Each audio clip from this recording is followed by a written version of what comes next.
Hey everyone, welcome to another episode of JD's NASCAR and Sports Podcast. This is JD Mounts. Before we dive into an amazing weekend of racing at Kansas, I just wanted to start off by saying thank you to everyone that downloaded, subscribed, listened. I really think that it's been a good start, to be honest with you. We've already surpassed what I expected to get in the first week, listenership-wise, subscribers, followers. So I just want to say thank you all, and I hope you all enjoy the podcast, I should say. So thank you. On the same note as that, I would also like to say I would really appreciate it if you all would go like my Facebook page, JD's NASCAR and Sports Podcast. I'm working on a website as well. Thinking about an Instagram page. If the Facebook page keeps getting the likes like it has been, then I'll create an Instagram page too. Maybe even a TikTok. I'm not very tech savvy, so that would be interesting, but I might try it. So once again, just thank you. And if there's anything I can improve on as well, or you all have questions or want to reach out to me, you can get with me on Facebook Messenger or anything else to that nature. So I want to say thank you. Now on to the stuff that everybody actually cares about, and that was this weekend's race at Kansas. Wow. Honestly, I just want to start off by saying it's a little biased where Denny won, I get that, but even if he wouldn't have been in contention, that's a top 5 race of all time for me. Just racing all over the track, all race long. It was really fun to watch. And this track really, with this new car, it is, even last year it was good. I think this year it actually improved, which is shocking. My goodness. As I said on here last week, the Toyotas were definitely the team to beat. I didn't think they would be that insanely good. Therefore, like the first stage and half of the second one, the Toyotas had all 6 cars in the top 8 there early. And then you had, of course, Seabell wrecking, and that kind of screwed everything up for them running as well. And then Ty Gibbs actually made a save there on the backstretch and didn't think he was going to have any damage to his car whatsoever. And I guess he went too fast coming back to pit road and his tire blew. And then his day was done. He ended up getting stuck in the infield grass, had to be pushed out by a tow truck. But of course, as we all know, Denny is a Toyota and got the win. So still a solid day for them. Reddick and Bubba ran well, like we thought would happen. And they, speaking of Reddick, I've got highlighted here that him and Larson got into it there about lap 3 or 4. They were racing like crazy at the beginning of the race. You very rarely see that, but they were after it from the jump here. As soon as that green flag dropped, the leaders were all over the place. Reddick, I got unintentional contact with Larson. Larson went spinning through the grass and, took him all day long to get back to where he should be running all day. I think by the end of stage 2, he was in the top 10. And then, of course, we all know, which I'm sure you all are dying for me to talk about, is the ending, which we'll get to that. But he was definitely in contention to win. It would have been scary if, he wouldn't have got spun at the beginning. If he probably would have dominated this race, to be honest with you, until the end when his car started getting really loose and things like that. But what a recovery by Larson and his team. It seems like they always, when they face adversity, they turn it on. Thinking of the Coke 600 last year by chance. Literally, the car catches on fire back by the gas tank. Then he spins later in the race, and by the end, he's back up front again. So, that's just one example. These guys, Cliff Daniels, the crew chief, he really helps Kyle and really helps him handle things well, and you saw that again Sunday at Kansas. Just really battling, and that was awesome to see. Next, I'm going to touch on Denny's pit crew. You know, everybody was talking bad about them, rightfully so, last week. They picked it up this week. I mean, I was very impressed. You could tell Denny was on the radio after the race and even during the race. You know, the one time that they lost spots, he came back and said, you know, that's on me. I drove too far into my pit box. And they really got together this week. I don't know if they got a butt chewing. They had enough of all the talking about them. You know, I'm really proud for those guys. And he finally came through. He did his job on the track. He did his job on pit road, other than sliding through that one time. He didn't speed. And that led him to winning the first stage. And he made up time on pit road coming in there. He came in second. Then cycled, he cycled to the lead after he passed Martin there, long green flag run. He had the better long run car than Martin. Martin was good all day, though, but cycled through and got the stage 1 win. And that was awesome to see, refreshing as a Denny fan for sure. And then, you know, that was a sign of things to come. Speaking of pit road, a lot of pit road issues, tire issues. Austin Cindric had a loose wheel out there on the track, ended up costing him time. Chase Briscoe he went all the way down pit road, was about to go out, and then backed all the way back down and put it in reverse Terry, Chase Briscoe. So that was one. And then you had Ty Gibbs before he spun out. He didn't get his wheel all the way on, and he was running, I think, top 5 at the time. So really put a hurt in his day, and then he gets pushed to the back, you know, trying to aggressively get back up, ends up spinning himself, and then he's done for the day. So, you know, a lot of pit road issues all week long, and that's become a consistent theme at every track we've been at. You know, most of the time it's Denny's. A lot of the time it's Denny's team. This week they did awesome, though.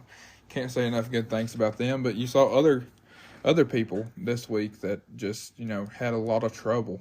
Those were the two that really jumped out at me, breaking them down, and all 3 of them were loose wheels. So hopefully they can get that tidied up for next week.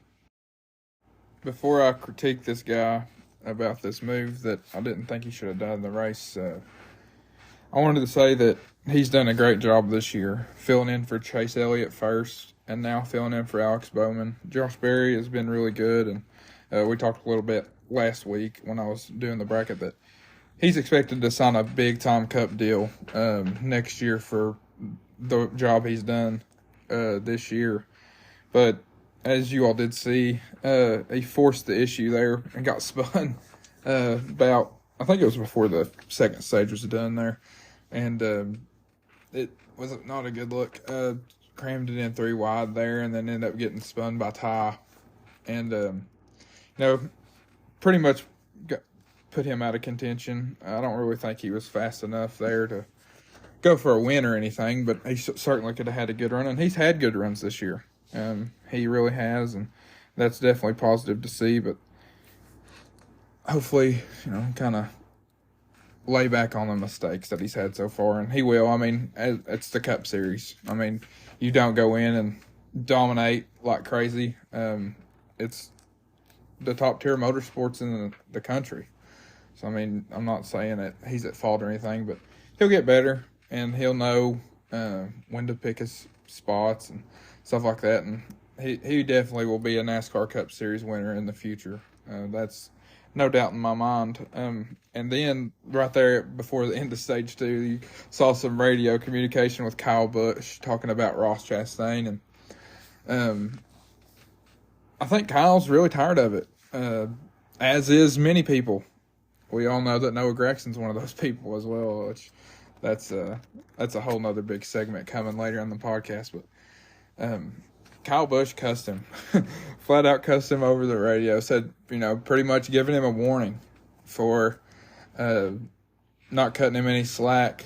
And also, as we know, if I don't know if you all have seen it, Chase Elliott, as Noah Gragson's walking back from giving Ross the business, he said, well, somebody's got to do it. So I think the garage as a whole is. I know, shockingly, Ross came and congratulated Denny there in Victory Lane after his win, and that was shocking to see. But I think in general, some guys that actually have the guts to stand up and meet him face to face, I think they're getting tired of it. And that was just something I wanted to touch on here is, he's got less leeway than any other guys, if they get into somebody. So that's something to watch for in the next couple weeks. Is now that Noah's actually done something about it and Kyle Busch was on the radio about it, it wouldn't shock me if there's another on-track incident in the next couple weeks where someone finally gets tired of it and just dumps him. So that's definitely something to watch for, as always, with Ross. And then, after that Barry spin, I think it was, that we go to a couple to go in the second stage, and the leaders pitted. The first 10 stayed out and jumbled up everything. I mean, you had someone in Joey Logano that wasn't very good all day long, and a couple other cars stay out and get stage points. And it bunched the whole field up, from 11th on back on fresh tires trying to get to the front. It ends up resulting in Kyle Busch spinning there and hitting the fence and ending his day. But Logano with another stage win this year. So he takes, that team also takes bad days and somehow manages to get points out of it. I can think of definitely a road course last year where they were just bad, and ended up getting a stage win, with pit strategy and things like that. So that's similar to Larson. Similar to Larson's team, they take what could be bad days and end up turning them good. And this is just another example for Joey. He's had a good year coming off of that championship season last year, now a two-time champ. So he's definitely getting the most out of that car, I feel like, each and every week. Some weeks are worse than others, but, he's got that win in Atlanta this year, and you can't count him out anywhere we go. Heck, he just won at Darlington last year. Kind of questionable the way he did it, if you want to talk about that, bumping Byron into the wall and things like that, but win's a win, and he's definitely getting the most out of it. And speaking of Joey Logano, on the opposite note, he's the one that, turned Carl Edwards in, I think it was 2016, I want to say 2016, 2017, there in Homestead, when Carl Edwards was going to win the championship. And they had to restart with like 2 to go. Joey ends up wrecking Carl, and then after that, Carl's done with NASCAR. That's why what I'm about to say is so shocking. Fox announced that Carl Edwards is going to be in the booth for this week at Darlington, and that was a definite shock to me. I know Twitter erupted. It was like, oh my gosh, I can't believe Edwards is back. That's something fans, we never thought we would see. And I think it's pretty awesome of NASCAR to bring him back, and of Carl. I know he got selected as one of the NASCAR 75 best drivers, and that might be a lot to do with it. They might be celebrating that, so just go ahead and bring him in while he's here, that type of thing. But it's still, it's still awesome for the fans. Always liked Carl and the way he raced. He was a good personality for the sport, and that's always something that this sport will need. And it'll be awesome to have him back in the booth. And then, of course, Bill Elliott will be back just like last year. It's always cool to, hear him call races, and especially when his son's racing, that makes it that much more special. But I thought that was something interesting to touch on, because y'all can let me know what you think, but I thought Edwards I thought he was long gone from NASCAR forever, to be honest with you.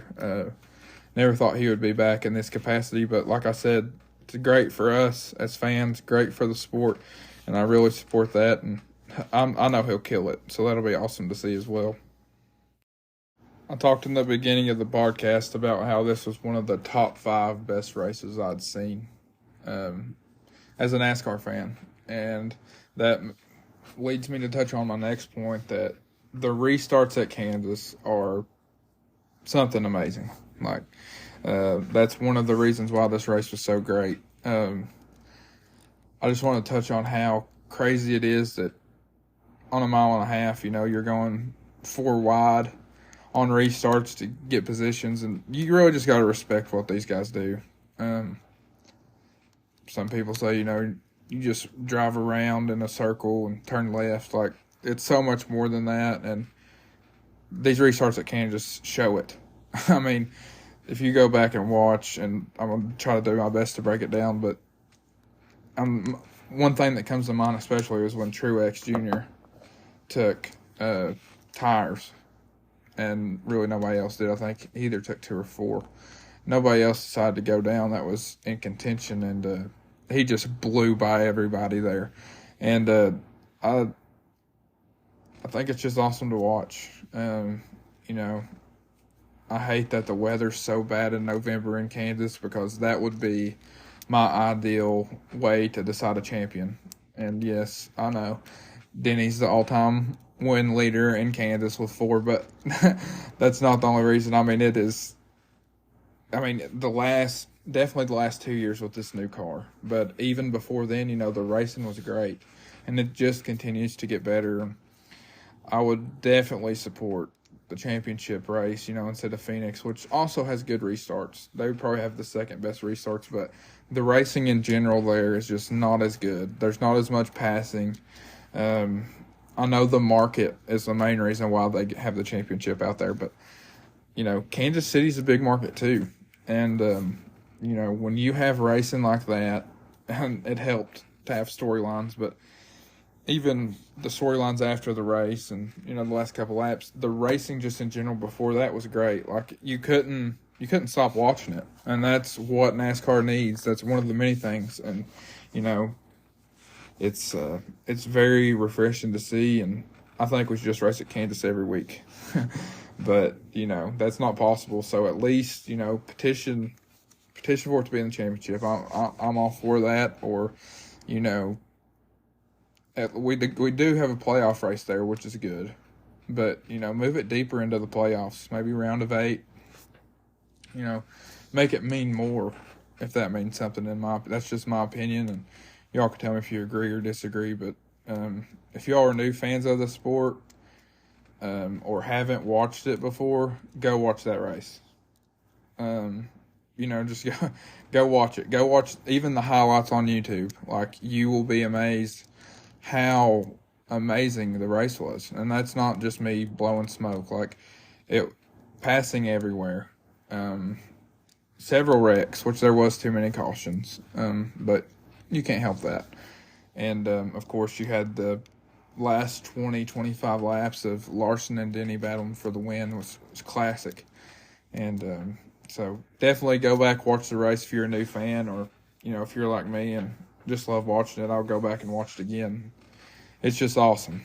So go Kansas, and I love that track. It's honestly in my top 3. I would love to go there. I can definitely see myself being there in the fall this year, just because of how great it is, and the facilities and stuff are good too. I've looked them up, but just the racing product was a great refreshment. With like what all we've dealt with this year, with just, the races have been good, but some have not been, and that's just true. But this was a nice breath of fresh air, and hopefully, we can build on it and continue going at the rate that we went out this week. It was awesome to see. Speaking of Denny and Larson, oh my gosh. That's the 3 words to say. You got a classic battle there, starting with about 25 to go.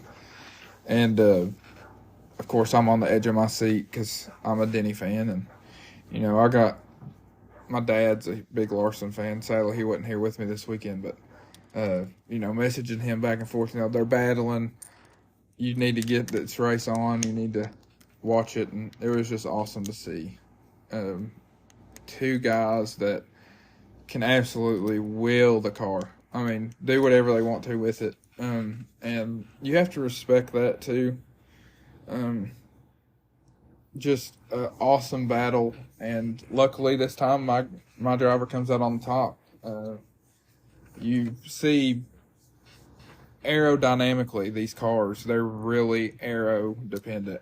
And Denny would close in a couple car lengths. You know, it seemed like Denny would get right up to him, and then Denny would try to make the pass on the bottom, but then he just couldn't quite get around him, and then that would end up costing him more time than, you know, if he would have got into him or anything like that. So he was patient.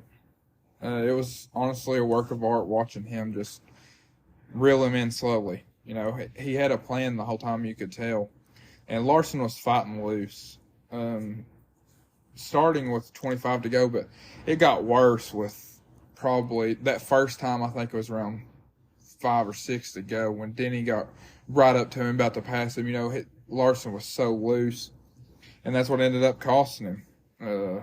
That's debatable. I've had some people come at me online for taking up for Denny and saying he did nothing wrong, but if you watch the in-car shot, there's no way, in my opinion, that you can blame Denny for that incident. You know, before Denny even gets to his bumper, Larson is loose into the wall. And anybody that understands racing or can see with their own eyes knows that, you know, once his back end bounces off the wall, you know, it's going to come into the car that's on his bottom side. When that happened, Denny nicked him and sent him to the wall. His front end hit the wall, and he was still able to finish the race in second. I don't fault either one of those drivers. I don't fault Larson for being loose, and I don't think that Denny intentionally wrecked him. I just don't. That's, you know, in the past, Denny's been known for the Chase Elliott thing pops up in my mind. And he's said multiple times that was just a mistake. He misjudged the corner and just wrecked him. Sadly, still gets hate for that. I think unwarranted hate, but it is what it is. But these two guys are friends, you know, and I know they're not friends on the racetrack, whatever, but I honestly think that if Larson thought that he got wrecked intentionally, that he would have let people know about it. Even last week when Ross pulled his shenanigans and ended up taking Larson out of the race, you know, you knew that Larson was pissed and what had happened because, you know, he called Ross an idiot, to be nice about it. And you didn't hear that radio transmission.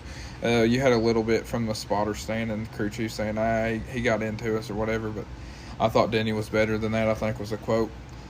I don't see, you know, and I think a lot of the problem is on the broadcast, I only showed that side angle, and from that angle, I could honestly see why you would fault Denny. But then they show it from the front end of both cars, there at the end, and there you're looking straight down the backstretch, and you can see Larson's car, in the back end into the fence before Denny even gets there.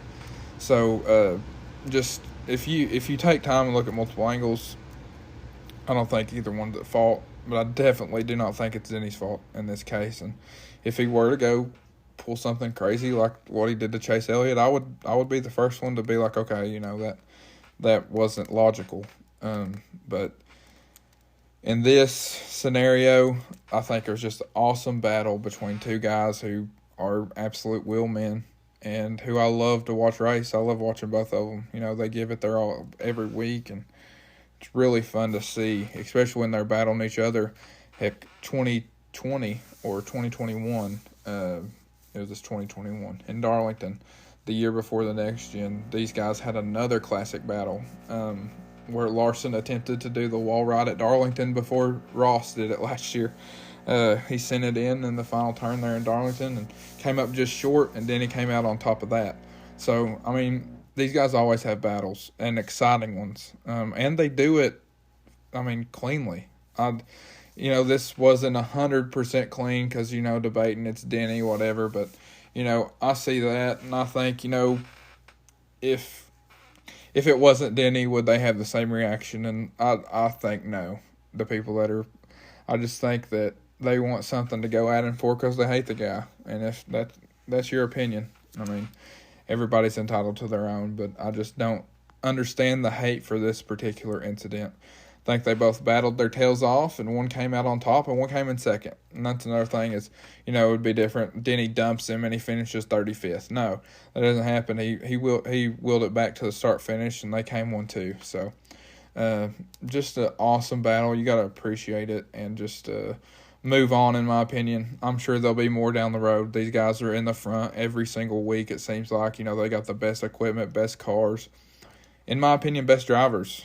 And they're always there. I'd say they'll probably be there in the championship picture too.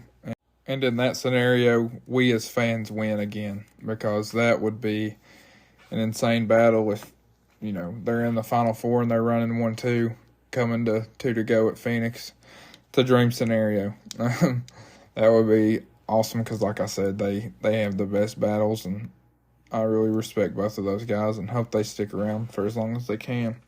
And then, I want to take credit a little bit. We're 1 for 1 on this podcast predictions. As far as winners go, Denny getting his first win of the season, and it was predicted here. And you'll get my prediction for Darlington at the end of the episode. But that was really a highlight for me this week. I couldn't believe that, the one time that I predict him to, win in the public eye, and on a podcast he actually goes and does it. So it's pretty awesome. Locked into the playoffs now. So I think he's 4th or 5th in points right now. So he's had a really good year, and that's something awesome to see. So is there anything else to talk about? Did anything else happen? Oh, yeah, that's right. Of course, you got the Noah Gragson and Ross Chastain on pit road. I'll start off by saying this is exactly what we need in NASCAR. People are talking about this all over.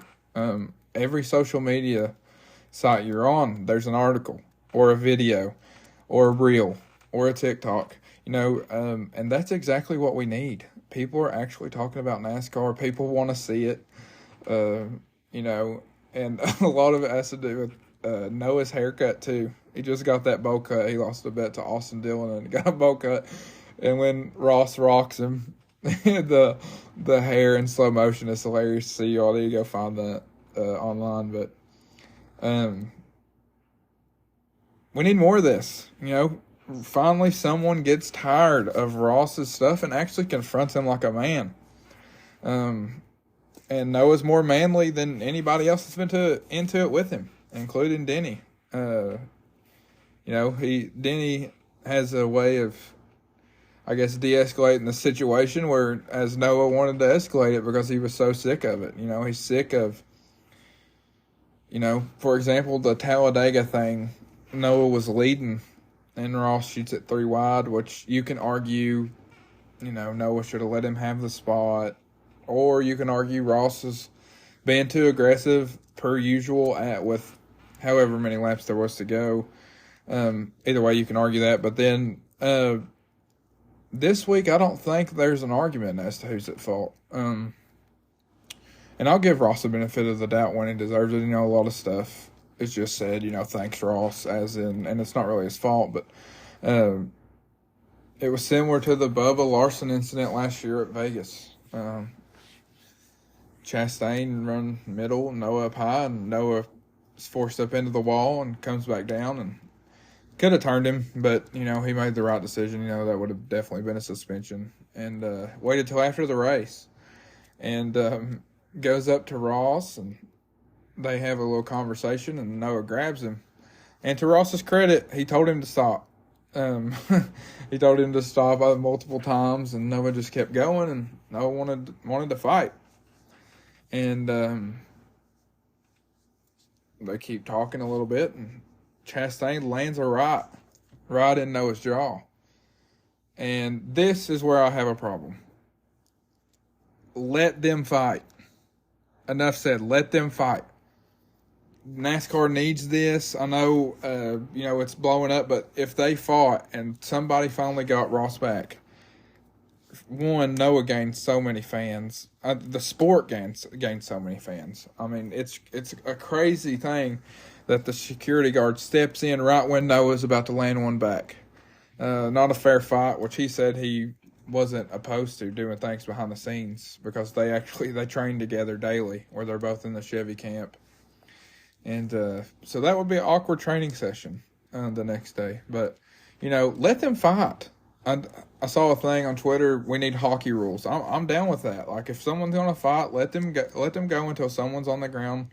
They're not going to be injured majorly. Let them go. They're grown men. If they want to fight about what happens on the track, then let them do it. Let boys be boys, as we say. Like, it's crazy that, the security guard stepped in right when Noah was about to throw a haymaker. And, Ross, I'm not gonna lie, Ross was smart about it. If you look at the video, he's got Noah's arm where he knows, like, when I throw this punch, I'm not gonna get it right back. Like, and that was smart of him because, he looks like the stronger, tough guy. But Noah wanted the smoke, and he sadly didn't get it. He got a punch in the face. But I just have a feeling, at the slightest inconvenience, these two will go back at it. And I think now that one guy has done it, like I said earlier, I think that the door is open for anybody that'll have a problem. They should confront him. They should have all along. But, Denny, I felt, he's been in enough scrums on pit road before it. I think he's kind of like just talk about it internally and see what happens. And as you can see, that's worked out for him and Ross because, they've raced clean for a couple races now. After Denny attempted to get him back in Phoenix, he said that he talked to him and they're good now. Like, we're restarting. We're going to race each other, just as we would anyone else. And there's been several times I will give Ross credit that Denny and him have battled in the last couple races, and he's sacrificed the spot and gave it back to him. So hopefully that keeps up. But, there's other guys now that he's starting to tick off, and that list seems like it grows weekly. But at the same time, I'll be honest, as much as I don't like it because it impacted Denny, and, I like Noah too, but it's good for the sport. It's good for NASCAR. We need a guy like this. We need a guy that's similar. I'm not relating him to Dale Earnhardt in any way, but drives like him, if you know what I mean. Like, is intense in everything that he does. He's not had a very good ride up until he got with Trackhouse, where he's got his chance, and that's a lot of the reason why he drives like he does. And so it's what the sport needs. As much as I don't like to see it, it's better for the sport, and so are fights. So that's why I have in big bold letters right here: let them fight. From now on, let them go. That was the only lame part about it was, let them throw a couple. Let them throw a couple and get after it and see what happens, and see who actually is a man in this situation. But it was really good to see somebody finally confronting Ross on his shenanigans, and I'll take that. Please engage with me on socials about this stuff because I'd love to talk about it with anybody, and y'all can let me know your thoughts on how I broke it down as well. But after a long, awesome race at Kansas, we're going to move on to Darlington. And, it's throwback weekend in NASCAR, as they do when they go to Darlington. And I think that this is nothing new, but I think Hendrick will be your team to beat this week. Byron last year ran an amazing race there and got took out by Logano with like 2 to go.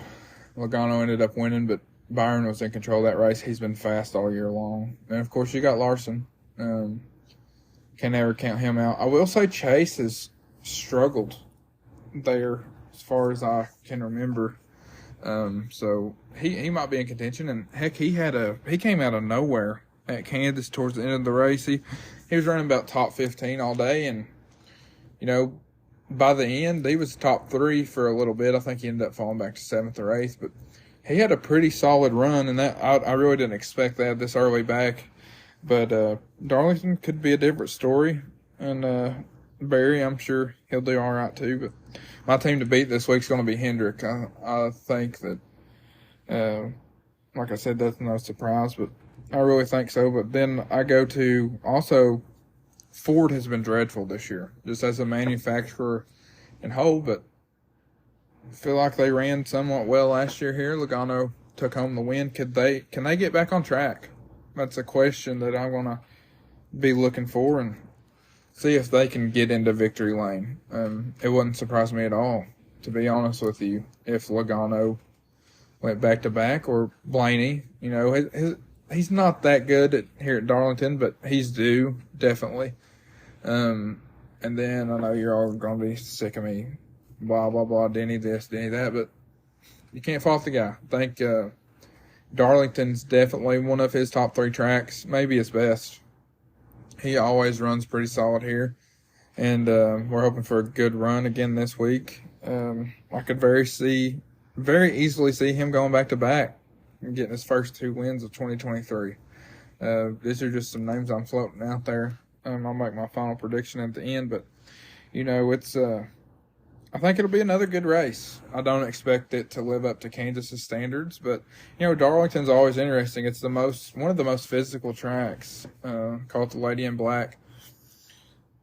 I want to know how many laps you all think it'll take for the first car to get a Darlington stripe. That usually happens very early on, and we'll see. I'm going probably lap 5. I think they can probably go 5 laps, but on the start, going too wide into them turns at Darlington, something, man. It's an amazing, unique track, and I'm glad they do all these throwback paint schemes. It's always fun to see. Brings some eyes and some memories to NASCAR, and this week they're honoring the 75 top drivers, and there's several drivers that are currently racing that are in that. Just off the top of my head, you got Denny, you got Kyle Larson, you got Brad Keselowski, Kevin Harvick, Joey Logano was just announced this week. You've got guys that are really good still in this sport, and I think we just need to look back and, people say, well, the sport ain't as good as it used to be. Well, they're making changes, and it's getting better. I honestly think so, and you can see that with the race at Kansas this last week. So, with that, we're going to move on to our question of the week. For this week's question of the week, I've got a special guest joining me for the first time, making his podcast debut. He's a huge fan of racing, and he wanted to ask his daddy a question. This is Jackson Mount. So what's your question today, buddy? What is your favorite paint scheme for this year's race at Darlington? That's a good question. You're going to like this answer because it's your favorite driver. But Chase Elliott is mine. Throwing back to his dad, Bill Elliott, in that red car. The number is the same, and it's really awesome. What's your favorite one that you've seen so far? Kevin Harvick. You like Kevin Harvick, the orange and green Sunny D car that he'll be racing? Yeah. That's strange because you don't like him, but you like the scheme. All right, so there you have it. Tip-top analysis from 2 NASCAR fans. We're looking forward to this week's race at Darlington, and I'll end it by saying my prediction. I'm 1 for 1. I picked Denny Hamlin last week, and my prediction this week is Kyle Larson. I think Kyle Larson is going to get his first ever win at Darlington and get his 3rd win of the season. So thank you so much for listening, and hopefully you subscribe, listen, like, and everything else. And real quick, who's your prediction to win this race? Denny. Denny's going to repeat. Man, that's awesome to say. It's someone else thinking that, not me just blowing smoke about Denny. So I'll take that, and we'll see where it goes. I could see that. He's been on a little bit of a heater lately. He's really good at Darlington. So thank you all for listening, and until next week, we out.